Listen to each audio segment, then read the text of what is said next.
it's official. The US government is officially shut down as of this morning, October 1st. Usually both parties come together at the last second to sign and pass a last-minute bill that prevents this from happening, playing a game of chicken as it were. But it seems things are different this time, and we've had the first government shutdown in about 6 years or so. Today also marks the start of the new fiscal year for the US government, the year 2026, and it's not off to a good start. Let's all be real and just admit that these people have absolutely no idea what they're doing.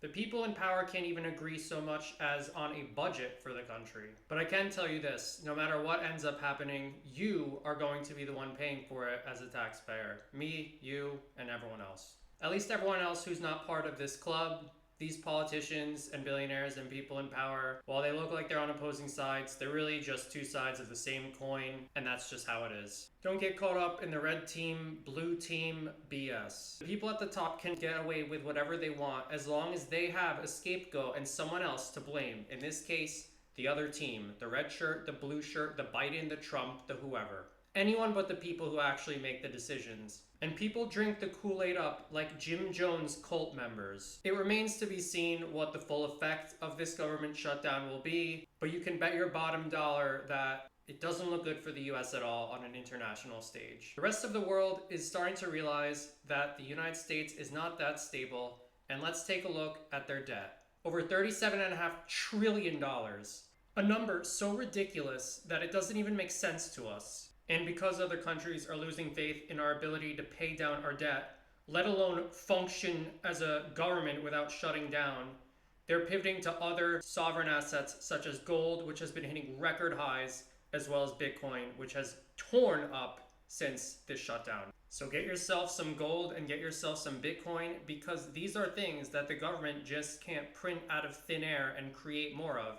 It requires actual labor, time, and energy to produce these scarce, valuable resources, and that's why they hold their value much better compared to everything else.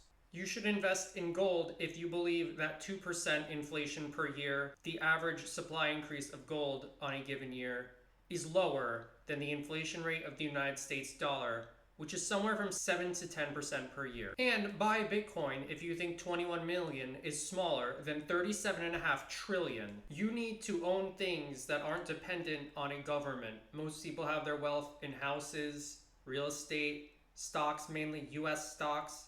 The S&P 500, most of it's just 10 companies, which make up about 40% of the index. How's that for diversification? Most likely you'll still be better off with the S&P 500 than holding dollars.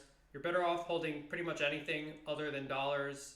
Average house prices in the US will soon cross $1 million, then 1.5 and 2, then $3 million, and they'll just keep going up forever. Same with a loaf of bread, a gallon of milk, a car, and everything else will just reach prices that were once thought inconceivable will be the new reality. And in my last video, which I'll put in the video description, I talk about why a Big Mac will soon cost $50 sooner than you think.